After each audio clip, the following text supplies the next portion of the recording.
Well, let's pray, and then we'll jump in. Lord God, thank you for loving us, and thank you for the opportunity to consider, Lord, how it is that we may reflect you well to the world through our relationships. Guide our conversations and our time. In Jesus' name, amen. Before we get into what is the material really for tonight, we do have to pick up one thing we couldn't get to last week. Did any of you, I hope at least one person did any of you go home and do your little personality inventories last week? Sweet. Look at that. Thank y'all. It's about time. Yeah, the rest of y'all should be ashamed of yourself. We don't have time to complete it in here, but you should do it when you get home. And what you'll see is they're all animals because we're fun like that. There's basically 4 profiles. And what I want to do is sort of run through those real quickly, because as you try to figure out how you get along well as a couple, if you have some kind of an idea about your own personality and the personality of your spouse, it helps. So the first one you see there is a lion. These are your type A leaders. If you're trying to figure out who a lion is in your life, Rhonda Adams and Craig Thompson, right? So that is me. So if you're trying to figure out, these are they like authority, but they especially like authority when they're the ones in it. You know what I mean? But this is your type A leader. Nothing wrong with that. When we did ours, Angela and I did, I think I scored, the maximum you can score on these is 30. I think mine was a 28. So all the lion. The second one, they're moving left to right, is a beaver. This is a person that likes instruction. They're consistent. They're reserved. They're practical. That's Ginger, right? That's just, if you're trying to find like the person that you might know, Ginger Chestnut is like the typical. Right? I'm not wrong, am I? I didn't have to do the inventory.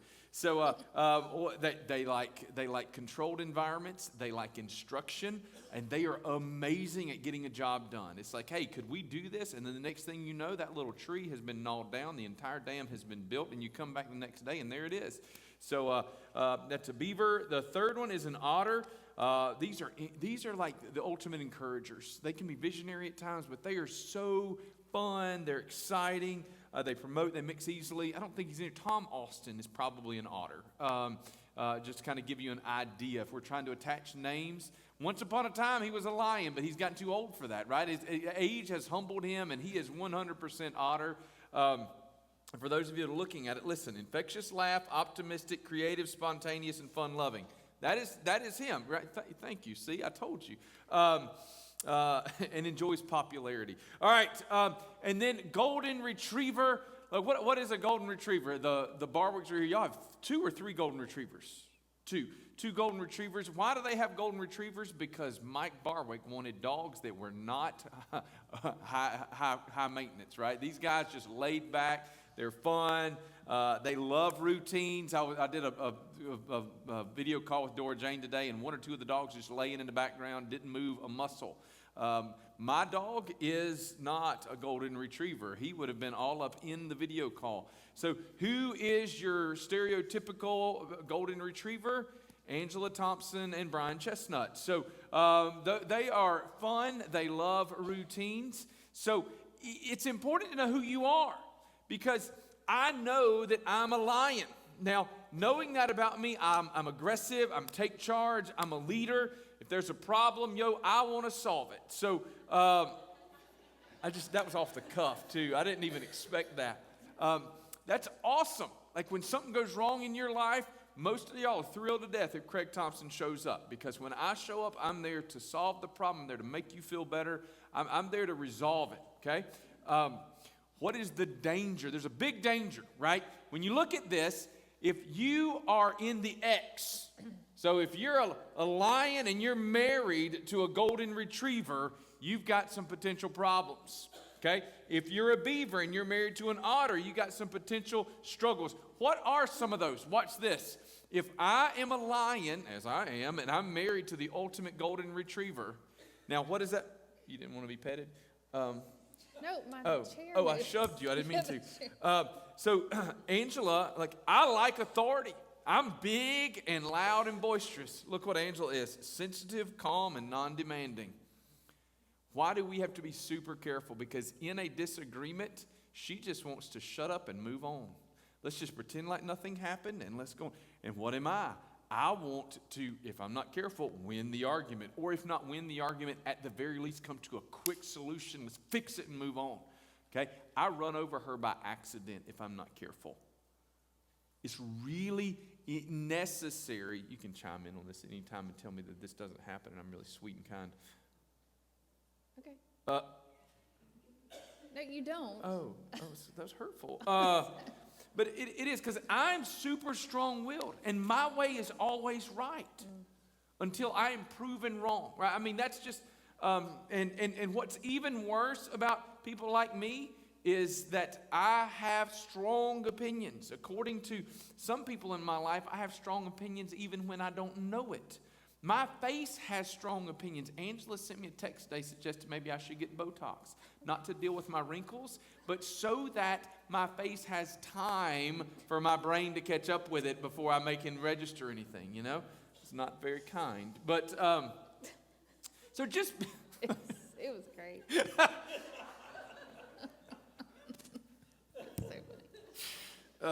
So funny. But when we first did this, do you remember we did this with Hank? I don't. And But anyway, you're going to tell me. Yeah, it was great. So we took this together at a marriage conference. And That we were helping lead. were Keep we? going, yeah. Oh, okay. Anyway, but See, before it made an impact. before we like announced what everybody was, they were like, but the worst combination, the one you don't want to be, is a lion and a golden retriever. And I was like, oh, what does that say for us? Because that's exactly what we are. And it is, like, I think on the golden retriever spectrum, she got a perfect score. And I got an almost perfect score on the line. And that just, y'all, does that mean we can't be happily married? No. It just means, first of all, that she's got to put her big boy pants on sometimes, and even though she doesn't want to, be like, no, we're not going to do this. Or, Greg, I'm getting a bad echo up here. Or just push back, because I want that in my, because I like authority, right? So I want you to push back on me. Not all of you, some of you. But I do, and I'm a verbal processor. So you can imagine, like, the powder keg that is a loud, boisterous, aggressive verbal processor. This is why they love it when I'm out of the office around here. Because I'm thinking out loud. This is why some of y'all get a kick out of it. Now shut up and move on, because we do. But just a side note, this past Sunday, some of y'all got a big kick out of the fact that I got super excited in the middle of a sermon. And that's weird to y'all, don't understand what happens. It's because I'm a verbal processor. And sometimes, even after a week of sermon prep, as I'm preaching it, all of a sudden, like, all these little things, the synapses go off and everything happens, and it's so exciting for me because there's suddenly this brand new reality that I didn't expect, and boom, that's when I get so excited. And so Sunday morning when we were talking about just that heavenly vision, heavenly words and heavenly understanding, like that was right in the moment. It was so exciting for me. Well, if that's the guy that you live with, see, I got excited. If that's the guy you live with, and I'm just getting excited with all the words, and you're quiet and you don't want to shake things up, then guess what you're doing? You're like backing up, because I'm just getting more excited and more excited. And Angela's like, couldn't we just stop this and go to sleep and pretend like none of it ever happened? Well, I've got to be aware enough to look at her and say, hey, where are you in this? You know, talk to me, honey. And then she does have to put on her big girl pants enough to actually talk and run the risk of there being a disagreement or a misunderstanding, because those are nervous things for her. So just understand where you are, okay? And understand that each one of those brings strengths and weaknesses. So you've got to be willing, if you are that if you are that otter that's just like enthusiastic, visionary, and energetic, and you're married to that golden retriever who's just like, I'll do whatever you want to do as long as it's happy. It makes us all fun. Just be aware that sometimes, like, all of your energy is more than they can handle. They just need you to back it down a little bit, okay? So just be aware of those things. All right, we handled that pretty good? Mm-hmm. Cool. So go home and do it. Figure out what you are. But actually, before you do, since y'all have already guessed beforehand, and then figure out if you're right. You probably are. So, all right, on page 13, real love and happiness. Proverbs 18:22 says, he who finds a wife finds a good thing and obtains favor from the Lord. Ecclesiastes 9:9 says, enjoy life with the wife whom you love, all the days of your vain life. Isn't that something? It's like your life's terrible, so you might as well get something good out of it. All the days of your vain life that he has given you under the sun, because that is your portion in life and in your toil at which you toil under the sun. So what is this love thing? I say this pretty regular, but I'm going to say it again, especially since it's on camera tonight. Everybody kind of is looking for that Proverbs 31 wife. Men want that. That's sort of the perfect vision of what a woman is according to the scripture. I just want to remind everybody, you get a Proverbs 31 wife by being a Proverbs 31 husband. Just please try your best to remember that more likely than not, those words were spoken about that woman by her husband that created an environment in which she could thrive, which she could really become all that God had intended and created her to be. She could blossom and bloom. So keep that in mind. What is love? Sorry. And I mean, I would just like to say we've seen that in some people, some of our friends who have come out of bad abusive relationships and different things like that, and then, you know, finds a godly man that is leading them and loving them and caring for them, and it's just like you just watch them blossom and grow into the person that God had created them to be, and it's just really cool to see how that whole dynamic shifts for that person. And as a side note, a lot of people think that I'm like 10 years older than Angela. I'm not, just for the record. I'm 6 months older than Angela. But the reason for that is because I serve her so well, she's aging in reverse. So I'm bringing it out in you. I just want to tie that in. It wasn't quite the tight tie that I thought it would be. What is love? Love can best be described as a triangle. I don't know if it's best, but it can be described as a triangle with three sides that matter. You've got passion, intimacy, and commitment, and they support one another. And it's super important to have all of those. Passion is that sort of biological side of the triangle. You got intimacy, the emotional side, commitment, the cognitive, willful side. You understand that these aren't necessarily completely independent of one another. But we also recognize that in any marriage, there are going to be times when any one of these things might be weaker than the other. And so it's super important that we're working diligently to strengthen all three sides. But I want you to see there that commitment is the base of this triangle, and there's a reason for that. Commitment is the glue that holds it all together. It creates comfort and security for the long haul. Commitment is that thing that when the intimacy is not excellent, and remember, intimacy, we're going to talk a lot next week about the sexual components of intimacy. I say a lot. We're going to, I guess, part of the time. And those things are important, but intimacy is more. Remember, our definition for intimacy is naked and not ashamed, fully known. Regardless, there are going to be times when the emotional aspect of your marriage just isn't great. That could be as a result of things that are going on in your life. That could be just a season of life. That might not be good. The physical stuff the passion might not be there. You might not walk in and see your spouse and have butterflies all the time. I want you to know that's okay. It's not desirable, right? It's not like I hope that every day Angela walks in and looks at me and goes, ugh, there he is again. Again, you could thank you. Feel free to interrupt at any time. Well, I started to earlier when you said the triangle that, this one has three sides. They all have three sides. I love you so much. I'm sorry. Ours right now is down to one. Because what I was saying is the commitment part's what holds it all together when everything else is bad.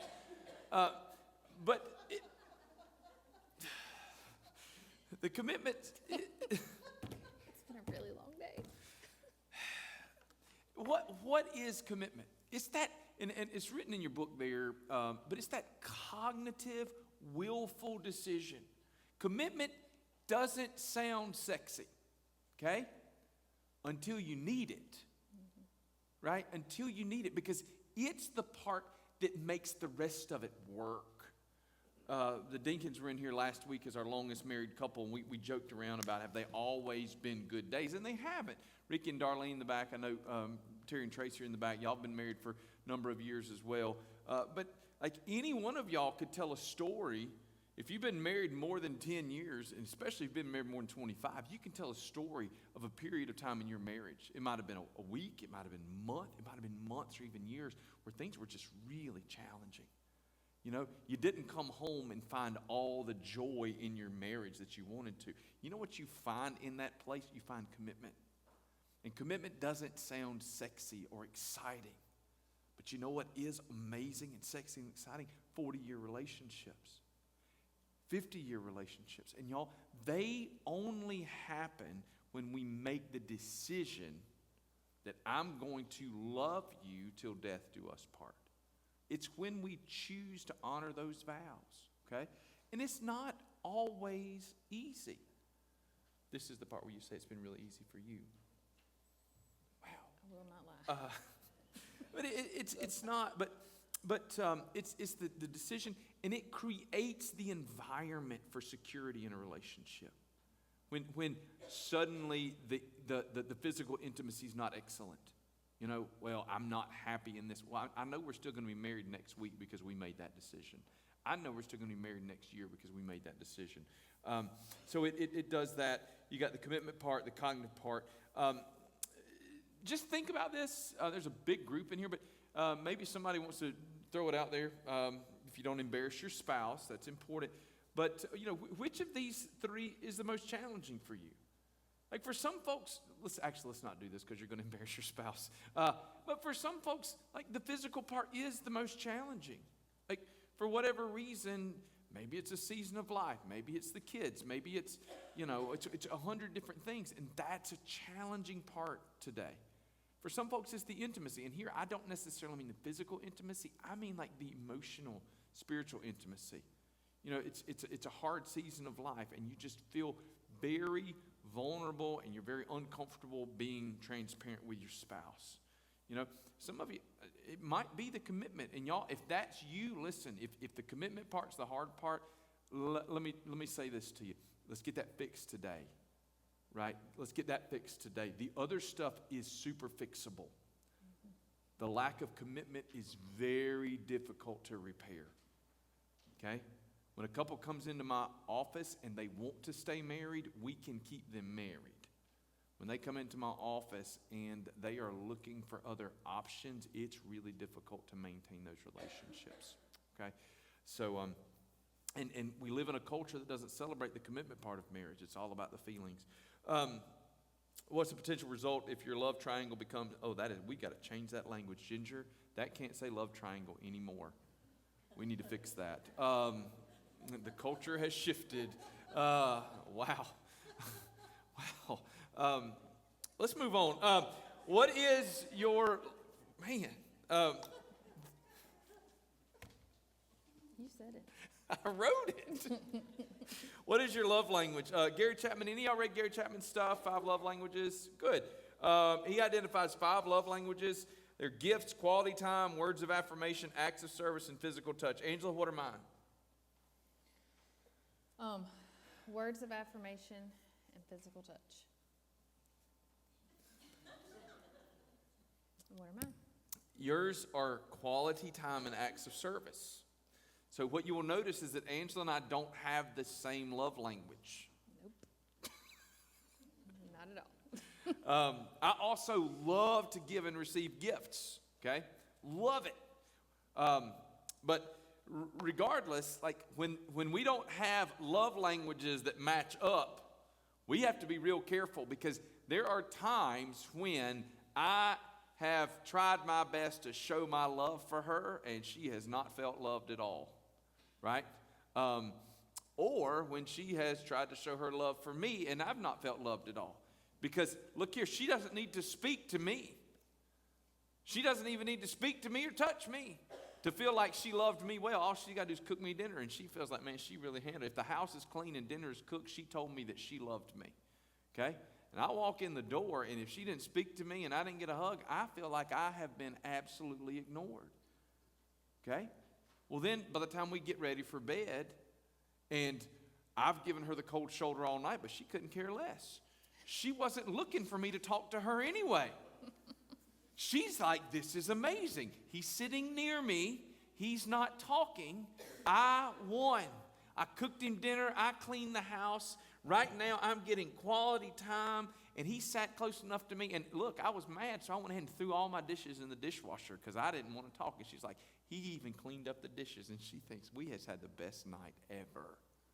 And I'm going to bed chewing nails. Why? because I didn't hear I love you through food on the table or through a clean house. Now, watch the powder keg that explodes when she finally goes, wait a minute, something seems a little off. And she says, what's wrong? And I say, you haven't spoken to me all night. Do you even know I'm here? Some of y'all are feeling seen right now, right? And then she looks at me and goes, how dare you? How dare you? Not that she ever would, but how dare you? Like you said I don't care. I haven't cared about you today. The children were clean when you got home. The house is clean. Supper was made. What more did you want? I'm like, you could have run out in the garage and said, I'm sure I'm happy to see you come home. That's all I wanted. And then, boom, wait, where do we go? You're just being selfish. No, you're being selfish. And then we're in an impasse, okay? But if I know that acts of service and quality time, if I know that those are the things that that are her love languages, then I can go, she was trying. She spoke a different language than me, but she was trying. I need to try and interpret, okay? Now, the flip side is that if she knows what my love language is, then she also, even when there are days when she doesn't really want to speak to me and she would rather just cook me supper, she has to go, this is what he wants. And she has to tell me that she likes me, and she has to reach over and rub my back. Did I say that well? Sure. No, I mean, just like, if he's trying to love me well by loading the dishwasher that I get made fun of asking them to do, what do you need to say? then I should remember. Wait, man. What do you need to hear when you load that dishwasher? And what else? You did a great job. Oh, You man. did a great job. Loading the Oh, dishwasher. man. I do that too, Ricky. I do it too. I just scrub and scrub. And what do I want to hear? Thank you. Yeah. You did such a good job. And what do I get? Nothing, because she looks at it and goes, wow, that was so sweet of him. I'm trying to earn my love. Anyway, go ahead, sorry. But you did teach Brooklyn how to. Yeah, move on. But just know what that, and talk about it. If you've never talked through this, there's a good chance that y'all are talking past one another when it comes to these things. We got to hustle. So anybody had one of these love language miscommunications where you just did like the greatest thing for your spouse and they just didn't receive it well? Anybody? Nobody wants to tell it. Okay.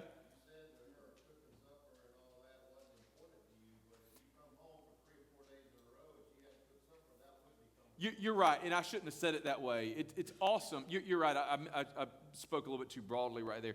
It's just that for me, that's awesome, but I'm looking for something different. That's a good word. I appreciate that.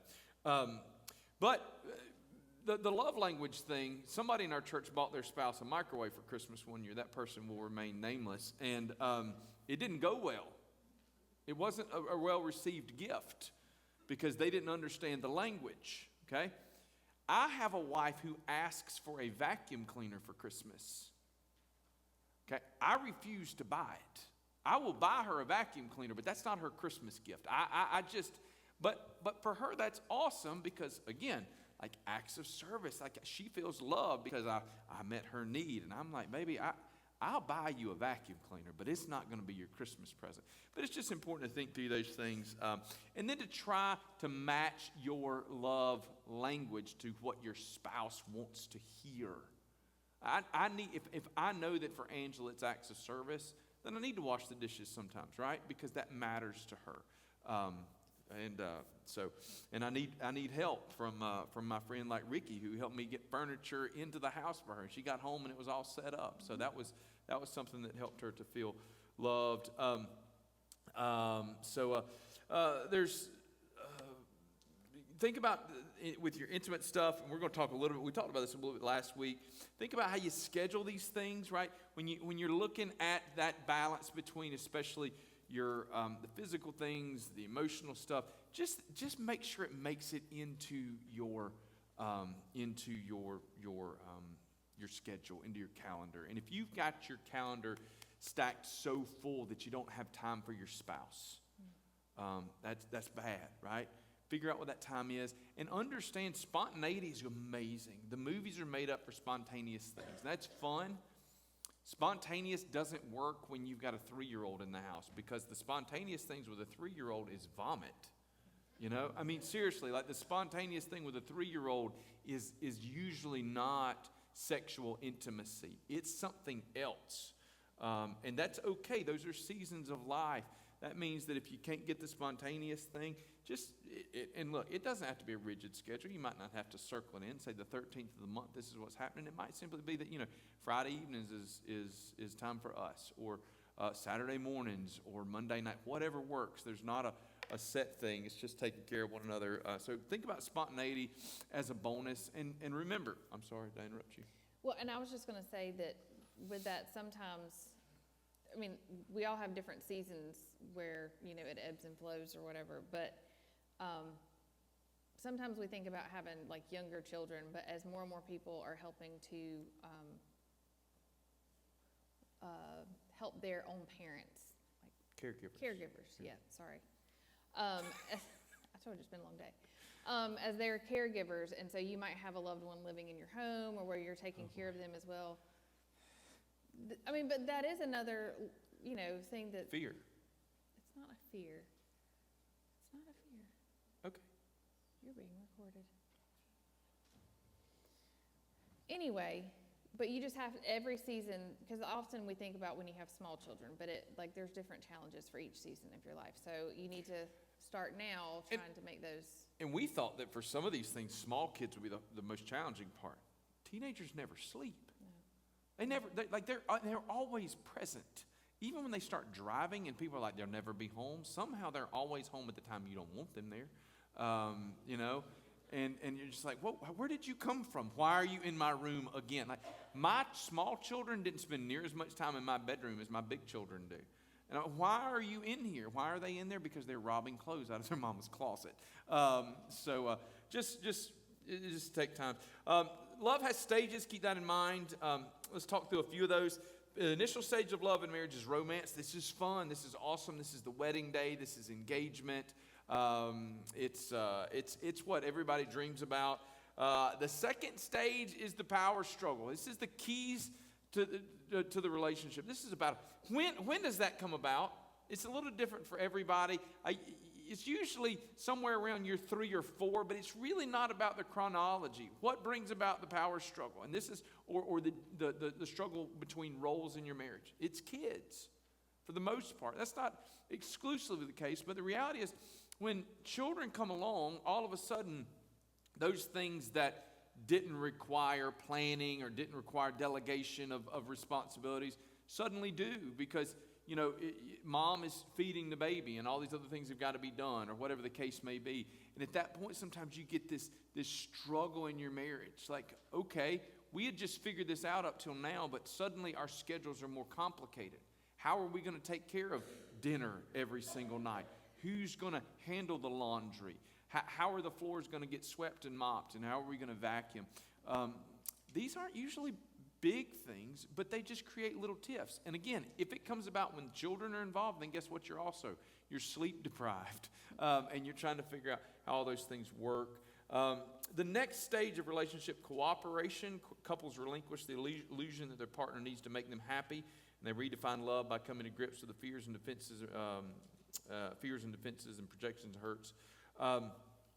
This is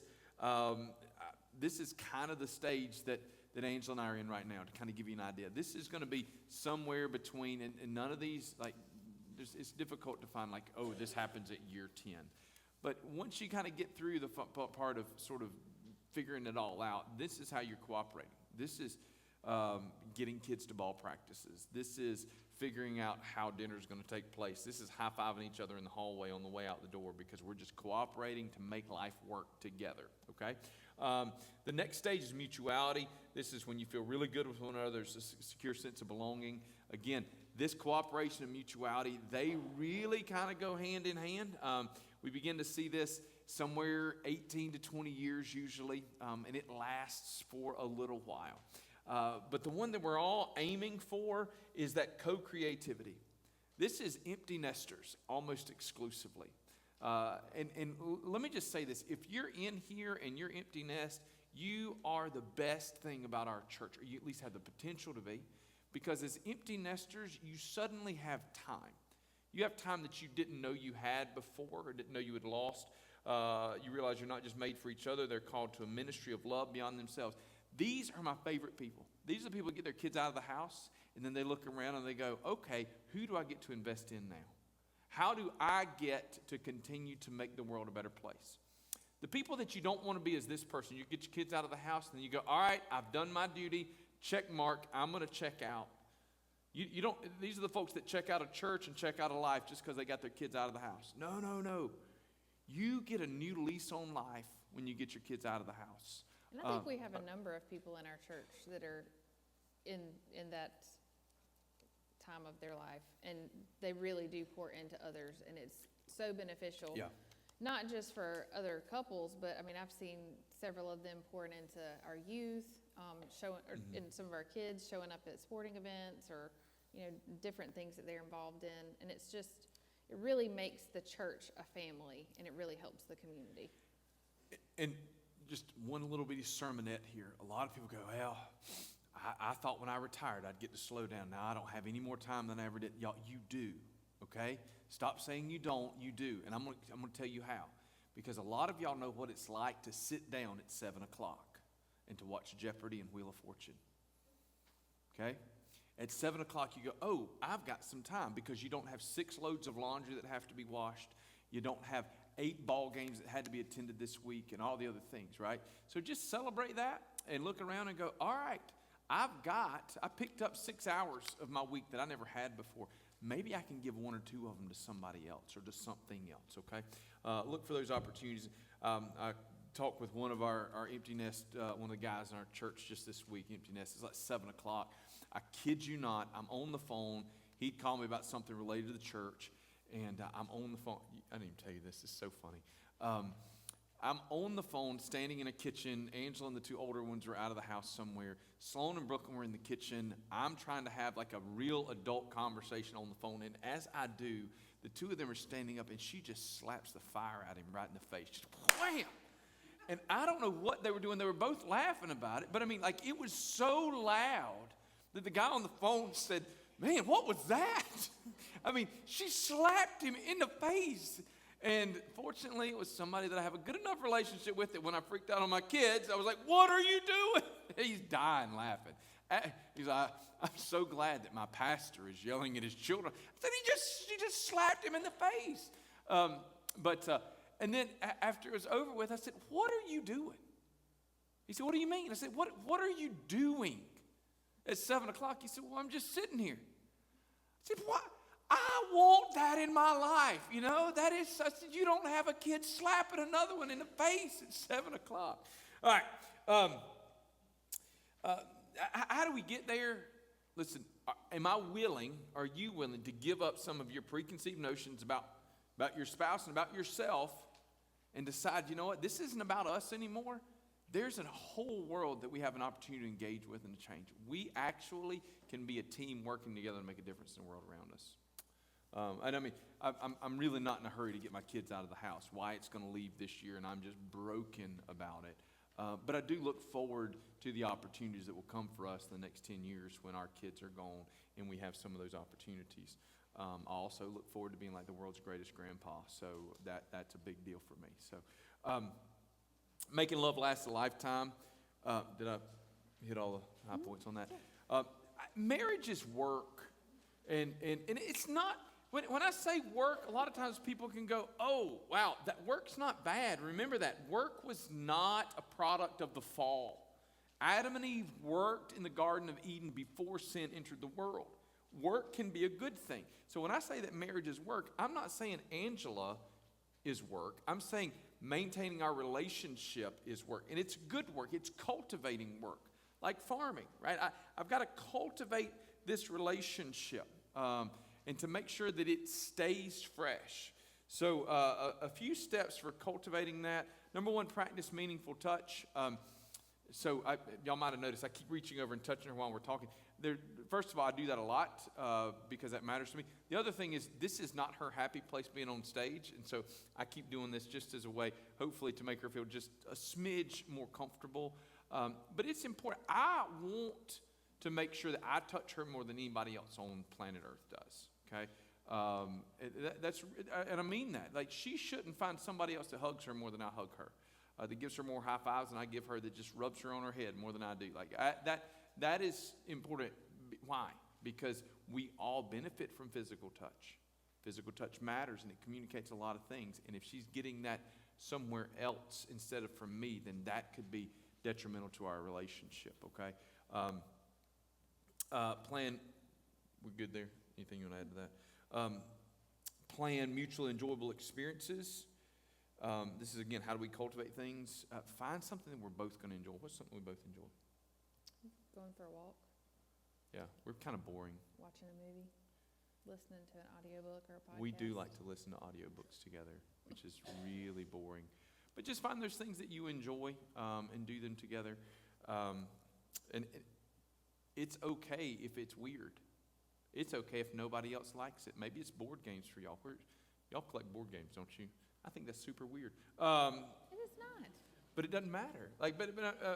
Remember, we have a ton of games in our house, but they like Cole and them collect like all kind of board games, and that's awesome. That's like y'all's thing. That's one of y'all's things, and there's some other folks in our church that do that with them. It's okay if your thing is not somebody else's thing. As a matter of fact, it's kind of better if it's not somebody else's thing, because it's your thing and it's fun. Compliment your partner daily. How many of you make a habit of this? Where's Scott's not here? Y'all are here. Y'all have like a competition to text each other in the mornings, don't you? Y'all still do that?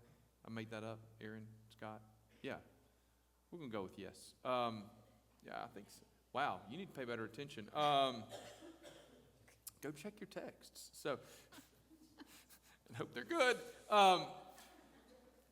But make a habit of complimenting your partner daily. Right? I love you is good. You should say that.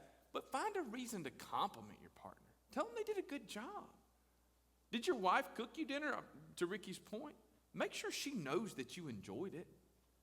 Make sure. I mean, how horrible is it? It's like, she cooks you dinner and you never make a statement about it. I was on the phone with Dora Jane today and told her how much I enjoyed something the choir did the other day. Her face just lit up. She said, finally. I was like, I didn't know I'd let you down by not telling you. But she just, but we all love a compliment. Well, make sure that you're complimenting your spouse regularly. I want to make sure that nobody else is telling her how pretty she is more than I am. I don't want somebody else to notice that she got her hair hair done.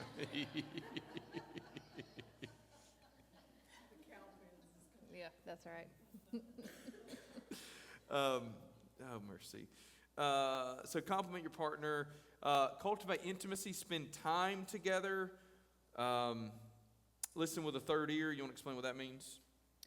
That you should just constantly be listening for little things to pick up. Like for Craig, I mean, one of the things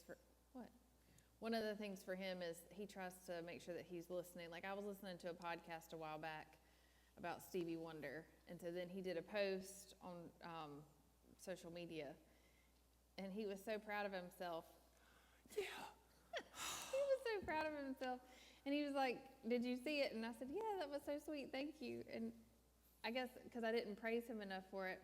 But then I realized later it had music to it and I wasn't paying attention. And so he had played some Stevie Wonder music on there because I was listening to a Stevie Wonder podcast. But I try to keep my sound off on my phone, so I didn't realize it. So I kind of ruined it. I like words of affirmation. Yeah, you do a good job. Great job. But he listens and he likes to give gifts, but that financial stuff stresses me out. So he will buy me flowers, but he knows that I prefer if they're not like really, really expensive flowers, because you can get beautiful flowers that don't cost a lot of money. So he and Sloan like to buy me flowers from Food Lion and places like that. So, but he listens and pays attention to those things, those little things that I might not actually say, but he can kind of read between the lines. Side note, guys, if you listen well and you want to take good care of your wife, just listen for something she says she likes, put it down in the notes app on your phone, and then you already have a built-in Christmas list when Christmas rolls around. Unless you're Ricky and you just go ahead and buy it right then. So, but the other part of listening with a third ear is, hey, when she says she's fine, she's probably not fine. Unless, like, once in a while she is fine. But just listen, you know. I heard the words, but I knew there was something else there. And once you've done that, be willing to actually engage with it. Practice unconditional acceptance.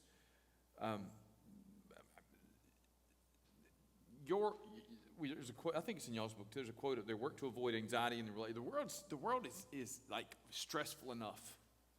There's enough people that just don't accept you or don't deal with you or whatever. Make sure that you want your spouse to know that, and when they come home from work, that they're accepted when they get there. So my kids make fun of me. She makes fun of me. Some of y'all make fun of me. I have a bad habit. I don't know if it's bad. It's just my habit. But I run my hands through my hair like this all the time. And the thinner my hair gets, the more it sticks up. And the later in the day it gets and the more tired I get, the more I do it. And so that means that oftentimes by the end of the day, like my hair is like this. I also have a cowlick back here that makes it even worse. They take pictures and send them to each other to make fun of me. Not to make fun of you, we're working on a clock. Oh. So we can take the pictures, and that will be how we tell what time it is based on what your hair looks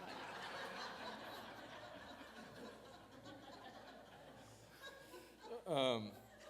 Anyway, but it You're doing a great job. but it's just good to know that when I come home and my hair's sticking up and everything's not going right, I don't walk in the door and get anything other than somebody who's happy to see me.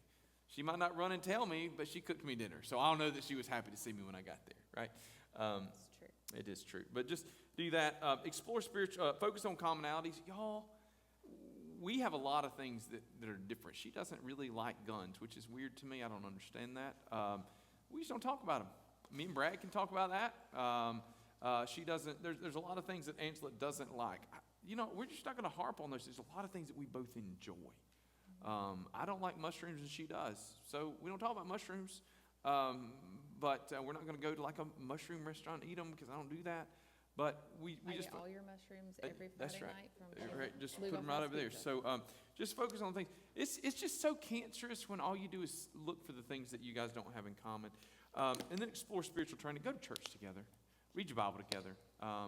This is one of the big reasons we do life groups as couples and not individual. We don't separate this out because couples need to be strengthened by the things that they're exploring together spiritually. Talk about a sermon together. Read a good book together. Go through the same Bible reading guide. The Christmas devotion is an excellent opportunity for you guys to both do the same devotion for 25 days and talk through it. Whether y'all do it out loud or you do it individually and you just talk about it, but you're exploring the same things, you're learning the same stuff. Do that together. And then so you can cultivate passion, cultivate intimacy, and then cultivate commitment. Assess the high value of commitment. This ring and me, when we first got married, did not get along. You remember this? Mm-hmm. I came home I came home one day and I said, honey, I don't know if I'm ever going to get used to wearing this wedding ring. And you said, you better. Yep, that's what she said. And so I didn't, but, do you wear your wedding band? Do people know? I don't work out in public gyms anymore, but when I did used to work out in a public gym and I'd take it off and people couldn't see it, it always made me a little bit awkward, anxious, uncomfortable. So if I was speaking with somebody I didn't know, I wanted to work Angela's name and our relationship into that conversation in the first 60 seconds, especially if it was a woman. She probably wasn't trying to, check me out or anything, but I just needed to make sure. I bet she was. Oh, thanks, babe. Look at you. High five. Meet your partner's needs, whatever those needs are. You're going to have some homework tonight that I'd love for you to do is an emotional needs assessment. When you can figure out what your partner's needs are, their emotional needs, then you can meet them in the middle of those. It's amazing how that strengthens your relationship. Honor your partner's promise. That comes back to this ring, right? I'm married to Angela, and I'm perfectly fine if people know me as Angela's wife. Most people know her as... What did I say? Angela's wife? I'm not okay with that. Nope, that would be bad. But most people do. It's a new world. No. Most people know her as Craig's wife, okay? And she's okay with that, which is awesome. But it's awesome to me. I had to introduce myself to somebody recently. Y'all need to quit laughing. I had to introduce myself to somebody recently, and I was trying to explain who I was, and I finally said, I'm Angela's husband. And she goes, oh, okay, well, that's good. That thrills my soul because I get to be her husband. And then make commitment a part of your being. Just make it like, I want to be Angela's husband. I want to be known as that. It's important to me, okay? I want people to look at us and go, man, they seem like you can't drive a wedge between them. Paul and Kelly Davis aren't in here. I did a podcast with Paul recently. You should listen to it if you hadn't. He did a great job telling his story. But when Paul called me to tell me that he had cancer, he came to see me in my office. So he kind of hung me out to dry. He called me on like a Monday afternoon, so I need to come talk to you. I said, well, what's going on? He says, I need to come talk to you. I said, is everything okay? He said, no, but I need to come talk to you. I didn't sleep a whole lot that night trying to figure out what in the world Paul had going on in his life. But one of the great testimonies I have for them is there was never a point in time as I pondered all the things that could be going on that I thought there was something going on with he and Kelly. Because they have made commitment a part of their being, right? You can't think of one without the other. That's a cool thing, and for me, that's one of the greatest testimonies, greatest things I could say about either one of them is that as their pastor, I did not expect, no chance I thought that they were going to walk into my office and that was going to be what was going on, something between them. So cultivate commitment, and then develop a habit of happiness. Happy couples decide to be happy. Being happy has almost nothing to do with luck and has everything to do with your will. Happy people are people that decide that they're going to be happy, okay? You don't have to like it, but it's true. Humans develop a habit of programming their minds to either be mostly negative or mostly positive. And some of y'all know what this is like because you've got like those, Bless you. sorry, you got those negative people in your life. And what do? You try to avoid them at all costs, don't you? Because they're what Aubrey calls a fun sponge. Isn't that funny? It just soaks all the fun out of everything. Sometimes she calls me a fun sponge, but people walk into my office and they're having struggle in their marriage. The first question I ask them is this: do you want to be married? Because if they do, we can make it work. If they don't, we're already in a mess. But I also ask, do you want to be happy? Do you? Do you want to be happy in your marriage? Negative interpretations sap happiness out. You know, if Angela does something, I always assume the worst. I assume that she burned supper because she just was mad at me and didn't want to cook me dinner. That's dumb. Or if I assume she was trying to do the right thing. Think about that. And I think with that too, you have to take the whole body of your relationship. Oh, yeah, that's a good word. And look back to, the person that you know and that you're married to, and is this something that they would actually do on purpose, to hurt me or do something wrong? Or do I know them as somebody that would, this is just a mistake? I mean, one silly kind of example would be Angela's terribly allergic to lilies. Oh, yeah. Like, so I mean, you can imagine, I work really diligently if I get her flowers. When I say she's really allergic, like, it's kind of funny, but anyway. But if I came home with lilies for her or a bouquet that had lilies in it, there's two responses that she could have. One would be, oh, honey, thank you so much. Oh, no. The other could be, wow, how thoughtless of you to come home with those flowers. Somebody sent you flowers when you had your surgery, and it had lilies in it. So what did she do? She had somebody take the lilies and go throw them in the trash, and the bouquet set somewhere else. So there's just a way that we can do that. Nobody makes anybody unhappy. This is not fun, but it's true, okay? If I'm unhappy or I'm mad, it's because I chose to be. We have to own our choices. We want our children to do that, but then we don't want to do it. I don't get to say Sloan made me mad. Well, maybe it was Sloan. But instead what I have to say is, Sloan did something and I responded with anger. I can decide whether or not that anger was righteous or unrighteous, justified or unjustified. But he didn't make me be angry. Angela doesn't make me be angry or frustrated or happy or sad, I choose my response. And that's an important thing to keep in mind. And then how long we hold on to that too. Like if we get frustrated about something, because as you said the other day, I don't get mad, I just stay frustrated. I didn't say stay frustrated. I know those were not my words. Okay. I hope. But, you know, how long are you going to stay in that? Like, are you going to let that, whatever it is, ruin the rest of your day? Are you going to let those few minutes ruin the rest of the day or your weekend or whatever it is? Or are you just going to kind of talk about it and move on? And we can run this all the way back around to where we started with personality profiles, right? So me, big lion, hey, let's get this over with and move on quickly, right? Sensitive golden retrievers, like, I want to process this for a little while and deal with it. And I'm like, but it's over with, let's move on.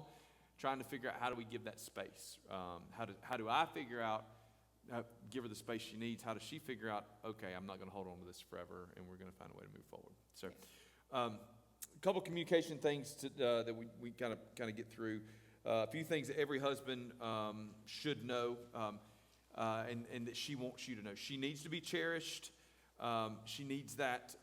It's not a thought. She needs it. She needs you to put her on a pedestal. And when she is cherished, she feels free to encourage as a husband, your independence. When you celebrate her, when you honor her, and she ain't worried about you. She's good. And it's amazing how you get to do some of the things that you want to do because your wife is so loved in your home. She needs to be known, and known in the biblical sense. Again, completely and fully known. I had a professor once that said you should have, you should be the expert in your wife. You should have a PhD in your wife. You should know everything about her. There shouldn't be anybody on planet Earth that knows your wife better than you do until you have a teenage daughter, and then suddenly my girls know things about her. So that's a little weird. Teenage daughters, the best things, though, for Christmas shopping for your wife, because I go, does mom like this? And they go, no, Dad, that's stupid. And I go, oh, great. Or does mom like this? And they go, oh, yeah, that's great. And then I'll win. But just know her fully. Guys, what's your wife's favorite food? What's her favorite flowers? What's her shoe size? Those are things you should know. Why not? Why not know those things? What's wrong with knowing those things? How much does she weigh? I'm just kidding. You ready? That doesn't matter until you take her to the emergency room. They need to do emergency surgery, and they need to know how much she weighs. That actually happened to my parents before I was born, and my dad knew how much my mom weighed and was able to help the doctor do what they needed to do. I actually fought with them over that. But just know, they didn't have scales on the bed then, Chelsea. Don't look at me like that, okay? It's a thing. It's on my license. You don't have to ask. Okay. Women need to have their feelings validated and accepted. Okay? I understand that's how you feel, and I think it's okay. She wants you to read her mind. It is not fair, but she does. She wants to tell you everything's fine, and she wants you to know that it's not, and she wants you to know why it's not. Is that true? Yes. I just read her mind. And she needs to be respected. Guys, don't talk about your wife behind her back. Don't talk about her in front of her face unless it's positive. Okay? She needs to be respected. You need to celebrate who she is. When women feel disrespected, they become insecure and they lose their sense of self. And guess what? When they feel insecure and lose their sense of self, they are suddenly like clingy to you. Those things that you want to do, you don't get to do because she's jealous and nervous and worried about all the things you're doing because you're not caring well for her. Respecting her means supporting her and fulfilling her dreams and aspirations. Is that good? Mm-hmm. Okay. What every wife should know, he needs to be admired. Okay? Carol's here. She does a great job at this. If you don't know how to do that, she's like the ultimate husband admirer. Hey, ladies, listen, you can make your husband into the man you want him to be. Okay? You want me to tell you how? You don't do it by nagging at him. You do it by praising him and doing it in public, especially. When you see it, we're like puppies. Okay? We are. So with a puppy, the best way, like the negative reinforcement matters, but the best thing you do is you reward them when they do the right thing. You know, you give them a little treat. They sit and you give them a treat. Listen, as men, you give us our little treats when we do the right thing, and we just keep doing it. I've watched women transform their husbands. I've seen men stand like this, and their wife be right there and say something good about them, brag on them in public, and literally you can watch them stand up straight and poke their chest out. Okay? They don't even know they're doing it. Ladies, don't miss the power of your words. Being appreciated is a man's primary need. Men derive their worth from what they do. Remember, ladies like to feel, men like to do. Ladies like to feel and validate their feelings. Men like to hear and fix it. What does this mean? This means we have communication problems, because why? She wants you to hear her feelings and to validate them, and you want to fix the problem. Okay? What does that mean? That means, men, sometimes you just need to listen. You need to get a snack and chew it while she talks. Ladies, sometimes you need to love your husband enough to say, I have a problem and I want you to fix it. And he is going to feel like the man at that point. Yeah, we do that a lot. Like if I come home. She does a really good job I with need this. I have to process things and talk things out sometimes. And so I'll tell him, I just need you to listen. I don't need you to fix this. I just need you to listen. And then every now and then I'll say, I need you to fix this. I'm going to tell you, and then I need you to help me fix it. And then he gets all excited and he starts jumping up and down. And then I have to rein him in. Just kidding. It's like, I'm going to get to fight somebody. But I never get to fight anybody. So he needs to have his autonomy. Ladies, he just, every once in a while, he needs a minute or a few minutes or a place. And ladies, if you love him well, you know this about him, and you tell him this even when he doesn't know it. So occasionally, Angela just looks at me and says, You gotta go. Gotta go. Gotta go somewhere. Go pick up something heavy, go shoot something, go for a ride. I don't care, but you need to go. And she does that because she doesn't want to see me, because she just recognizes, sometimes even before I do, that I need to just be alone for a little while, all right? And that's beneficial for me and for our relationship. Need shared activity. Men build relationships shoulder to shoulder. A lot of times, women eyeball to eyeball. So a lot of times as husbands, we're going to bond with our wives by doing something together, going for a hike, building something, tearing something up. And maybe even something as fun as working in the kitchen together, but just doing something together. And if you will admire him and give him this space, he's going to want to be with you. And that's the cool thing. Like, you really want to get to a place where you're not together because you're griped and nagged at one another enough that you finally guilted them into it, but y'all want to be. And that's cool, right? It's okay if you're not spending 24 hours a day together. It's incredible, though, if you spend 2 hours a day together, and they're the two best hours of your day. They're the ones you look forward to most of all. And these things look different, too. Like, you used to when our kids were little and he would go hunting a lot. I didn't care how much he went hunting, as long as every now and then he would take one or all of the children with him. And then I could have some time by myself. Like, because I don't care to hunt. I'll cook all the deer meat, whatever, but I don't hunt. But he could always go and do whatever he wanted to, as long as he would sometimes take them with him. Or it was kind of like a wrestling match. When he got back, tag, you're it, and then I would go and I would do something else. So, but now it's a different season in our life. And yeah, I don't get to hunt anything. Just chase all the children, but it's okay. These are seasons, and that's it. Really is. These are seasons. They're not bad things. My fall looks very different right now than it has in the past. As a dad and as a husband and as a father. I'll be honest with you, for a little while that was a really difficult thing for me. I get frustrated about it. I'm not frustrated about that anymore. I recognize this is a season of life, and this too shall pass, but I want to enjoy every moment of this while I can. The moments with her, the moments with the kids. So we're short on time, y'all. I'm sorry. We're trying our best to do this in a shorter window than we generally do. There is a survey or questionnaire on page 1920.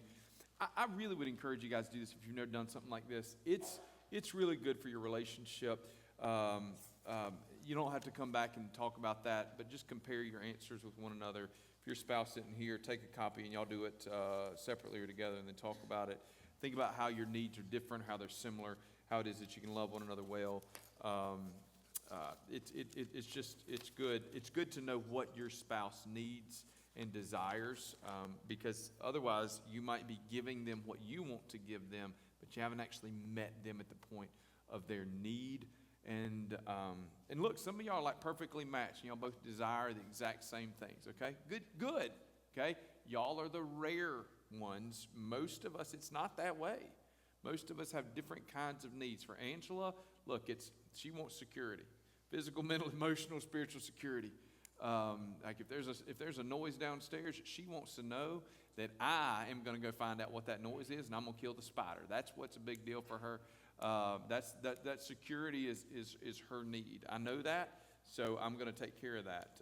I have different emotional needs. She knows that, so she tries to meet me at those. So do that. I appreciate you guys being here. Any closing words, babe, before we get out of here? Okay. I mean, just as you're talking with people, if you know people that are in like newly married, and for your children too, just encourage them that marriage is fun. I mean, it is a lot of work and it is hard, but the longer we're in it, the better it gets. And I think people miss that.